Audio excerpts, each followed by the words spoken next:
Back to our channel ఆస్ట్రేలియాలో అక్క చెల్లి. సో ఈ రోజు అయితే పొద్దున్నే లేసి ఫస్ట్ హెలెన్స్బర్గ్ టెంపుల్ కి వచ్చాము. దీని తర్వాత చాలా లొకేషన్స్ కి అయితే వెళ్తున్నాము. సో అదంతా చూడాలంటే వీడియో ఎండ్ వరకు చూడండి. ఈరోజు టెంపరేచర్ అయితే కాస్త చల్లగానే ఉంది, ఫుల్ చల్ల గాలి వస్తుంది. మా ఛానల్ ఇంకా సబ్స్క్రైబ్ చేసుకోకపోతే ప్లీజ్ ఛానల్ని సబ్స్క్రైబ్ చేసుకోండి. అండ్ మీకు ఏదైనా వీడియో నచ్చితే ప్లీజ్ లైక్ షేర్. ఫస్ట్ అయితే మేము హెలెన్స్బర్గ్ వెంకటేశ్వర స్వామి టెంపుల్కి అయితే వచ్చాము. సో ఇక్కడ ఎర్లీ మార్నింగ్ వచ్చాము కదా, పెద్దగా జనాలు లేరు. ఒక 10 minutes అలా దేవుడిని చూసేసి దర్శనం చేసుకొని అయితే స్టార్ట్ అయిపోయాము నెక్స్ట్ లొకేషన్కి. సో సిడ్నీ నుంచి 2 hours డ్రైవ్ ఉండేలాగా లొకేషన్స్ అయితే చూస్తున్నాము. సో ఫస్ట్ అయితే హెలెన్స్బర్గ్ టెంపుల్కి వచ్చాము. బస్ట్ అలా వెళ్ళి లోపల దేవుడిని చూసేసి వచ్చేసాము. ఇప్పుడు నెక్స్ట్ సీ క్లిఫ్ బ్రిడ్జ్కి వెళ్తున్నాము. దీని తర్వాత చాలా ప్లేసెస్కి అయితే వెళ్తాము. ఉల్లన్గాంగ్, మా బ్లోహోల్, చాలా లొకేషన్స్ అయితే ఉన్నాయి. సో ఇవన్నీ చూడాలంటే మీరు వీడియో ఎండ్ వరకు చూడండి. సో నెక్స్ట్ సీ క్లిఫ్ బ్రిడ్జ్కి అయితే వచ్చేసాము. చాలా అమేజింగ్ ఉంటుంది ఇది. నేను ఇంతకు ముందు కూడా చాలా వీడియోస్ చేశాను. ఇక్కడికి నేను ఇది 3rd time రావడం. మీరు చూస్తున్నారు కదా, చాలా పెద్ద బ్రిడ్జ్ అయితే ఉంటుంది. అండ్ వాటర్ కూడా చాలా డీప్ వాటర్. సో ఇది మనం పైనుంచి చూడడానికి మాత్రమే, వాటర్ దగ్గరికి అయితే వెళ్ళడానికి ఉండదు. అండ్ ఈ రోడ్ చూస్తున్నారు కదా, సో ఇక్కడ కూడా ఫొటోస్ తీసుకుంటే అమేజింగ్ వస్తాయి. అండ్ ఈ వాటర్ చూడండి ఎంత బాగుందో. మార్నింగ్ చాలా చలేసింది. ఈ బ్రిడ్జ్ మొత్తం స్టార్టింగ్ నుంచి ఎండ్ వరకు వాక్ చేయడానికి ఉంటుంది. ఎప్పుడైనా వెళ్తే ఈ ఒక్క ప్లేస్కి వెళ్తే మనం మంచిగా వాక్ చేసి అక్కడ టైం స్పెండ్ చేసి అయితే రావచ్చు.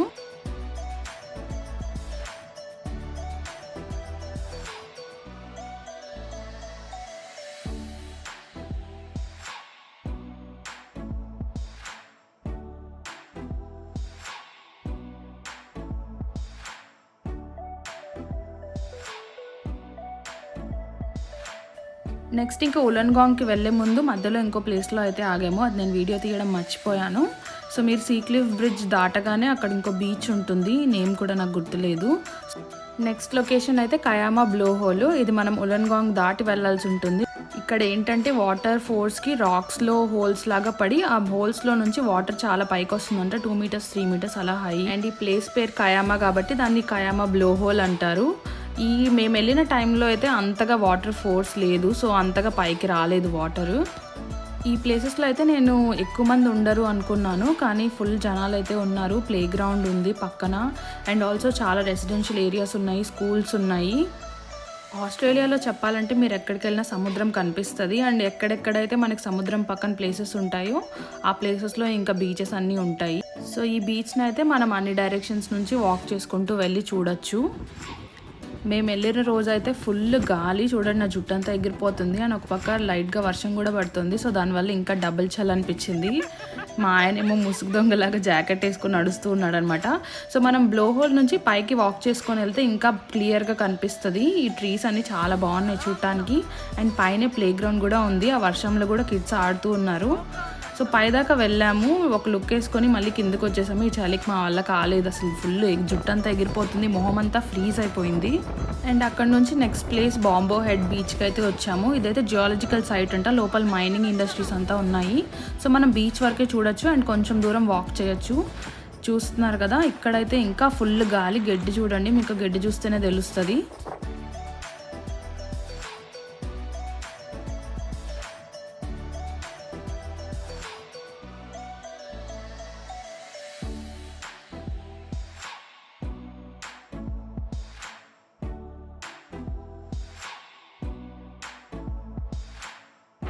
అసలు ఎంత గాలి ఉందంటే నేను కూడా ఎగిరిపోతానేమో అనిపించింది. అక్కడ బెంచ్ ఉంటే బెంచ్ మీద కూర్చొని ఫొటోస్ తీసుకున్నాను. అక్కడ కూర్చున్నంతసేపు బెంచ్ మీద కూడా సరిగ్గా కూర్చోలేకున్నాను, అంత ఫోర్స్గా ఉంది గాలి. సో ఈ వాక్ చూస్తున్నారు కదా, ఇక్కడ రోడ్ లాగా ఉండి లోపలికి వాక్ వే అయితే ఉంది. కొంచెం దూరం అలా వాక్ చేసుకుంటూ వెళ్ళాము. అండ్ ఈ రోడ్ మీద కూడా చాలా ఫొటోస్ తీసుకున్నాం, చాలా బాగా వచ్చింది. సో ఇందాక మనం అక్కడ కయామా బ్లోహోల్ దగ్గర ఒక బీచ్ చూసాం కదా, సో ఇదంతా సేమ్ సముద్రమే, కాకపోతే ఇక్కడ నుంచి ఒక బీచ్, చాలా ప్లేసెస్లో బీచెస్ ఉన్నాయి. అండ్ ఈ లెఫ్ట్లో ఫెన్స్ లాగా వేస్తున్నారు కదా, దాని లోపల మైనింగ్ సైట్స్ ఉన్నాయి. సో మనం నాట్ అలౌడ్. ఈ రోడ్ మాత్రం వాక్ చేయొచ్చు. అండ్ నేను చూసింది ఏంటంటే యంగ్ పీపుల్ కన్నా ఓల్డ్ వాళ్ళే ఎక్కువ వాకింగ్, సైక్లింగ్ ఇలా చేస్తూ ఉన్నారు. కొంచెం రోడ్ మీద నడుచుకొని వెళ్ళాక ఇంకో ప్లేస్ నుంచి బీచ్ కనిపిస్తుంది అనమాట. ఇక్కడ నుంచి అయితే చాలా చాలా బాగుంది అసలు. ఇప్పుడు మీరు చూస్తారు కదా,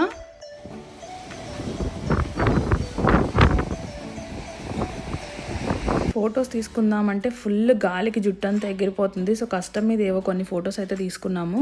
నెక్స్ట్ అయితే ఇక్కడ నుంచి 1 or 2 కిలోమీటర్స్లో రాక్ బీచ్ అని అయితే చూపించింది. సో ఇక్కడికి వచ్చి చూస్తే అక్కడక్కడ ఈ పెద్ద పెద్ద రాక్స్ అండ్ మధ్యలో బీచ్, మనం వాటర్లోకి వెళ్ళడానికి అయితే లేదు. ఈ కయామా అనే ప్లేస్లో అయితే ఇంతకు మించి లొకేషన్స్ ఏం లేవు. నెక్స్ట్ అయితే మేము ఇలావారా లేక్ అనే దానికైతే వెళ్ళాము. సో ఇది ఉలన్గాంగ్కి వెళ్ళే వేలో ఉంటుంది.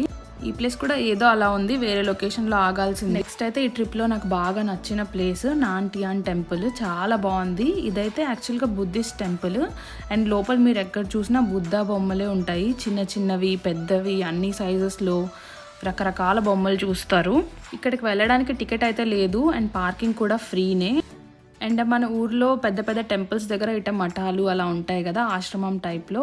సో ఇక్కడ కూడా పెద్ద ఆశ్రమం టైప్ అయితే ఉంది. సో ఈ టెంపుల్కి వచ్చిన వాళ్ళైతే కొన్ని రోజులు స్టే చేయాలనుకుంటే ఇక్కడ స్టే చేసి వెళ్ళొచ్చు అనమాట. నేను నా లైఫ్లో బుద్ధిస్ట్ టెంపుల్కి వెళ్ళడం అయితే ఇదే ఫస్ట్ టైం. ఎంట్రన్స్లో చూడండి, ఈ బుద్ధ బొమ్మ చాలా పెద్దది, ఎంత బాగుందో. ఫుల్ నేమ్ అయితే గ్వాంగ్షాన్ నాంటియాన్ టెంపుల్ అండ్ ఇక్కడ చూసిన ప్రకారం అయితే ఇది 1995లో కట్టారంట. చూస్తున్నారు కదా, పెద్ద బిల్డింగ్ లాగా ఉంది, అదే టెంపుల్. అండ్ స్టెప్స్ ఉన్నాయి ఫుల్గా కింద నుంచి పై వరకు. అండ్ జనాలు కూడా చాలా ఎక్కువ మంది ఉన్నారు. ఇంతమంది నేను ఎక్స్పెక్ట్ చేయలేదు, ఇంత దూరం డ్రైవ్ చేసుకొని వస్తారని చెప్పి. టెంపుల్ లోపల అయితే వీడియోస్ నాట్ అలౌడ్ కాబట్టి నేనేం తీయలేదు. సో మీరు బయట చూస్తే అక్కడ ఎంట్రన్స్ దగ్గర ఒక పెద్ద కుండలాగా పెట్టున్నారనమాట. అందులో అగరొత్తులు అలాంటివి కాల్చి పెడుతూ ఉన్నారు. సో ఇక్కడ దీపాలు అలాంటివి ఏం లేదు.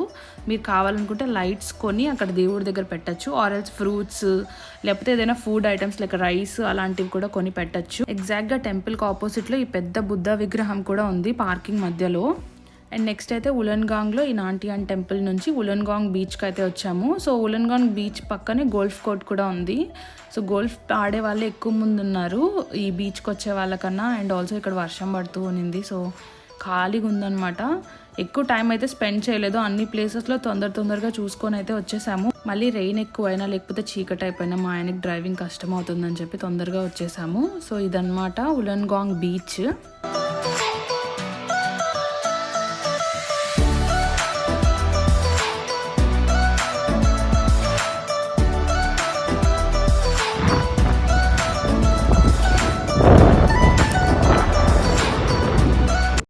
నెక్స్ట్ ఉలన్గాంగ్ ఆర్ట్ గ్యాలరీకి వచ్చాము. ఇది కూడా సిటీలోనే ఉంది. సో ఈ ప్లేసెస్ అన్నీ మనకి 1-2 కిలోమీటర్స్ డిస్టెన్స్లోనే ఉన్నాయి. అన్నీ మీరు ఒక 1 hour లోపల అయితే కవర్ చేయొచ్చు. సో లోపల పెయింటింగ్స్ అయితే చాలా చాలా బాగున్నాయి. అండ్ మేము వెళ్ళిన రోజే అక్కడ బయట బిడ్డింగ్ కూడా జరుగుతుంది. సో ఫుల్ జనాలు ఉన్నారు. సో ఈ పెయింటింగ్స్ అన్నీ చూస్తున్నారు కదా, వీటి పక్కన పేరు అండ్ ఏం పెయింట్స్ యూజ్ చేశారు, వాట్ టైప్ ఆఫ్ పెయింటింగ్ అని చెప్పి మొత్తం డీటెయిల్స్ కూడా రాశారు. నాకు కొన్ని అయితే చాలా నచ్చాయి.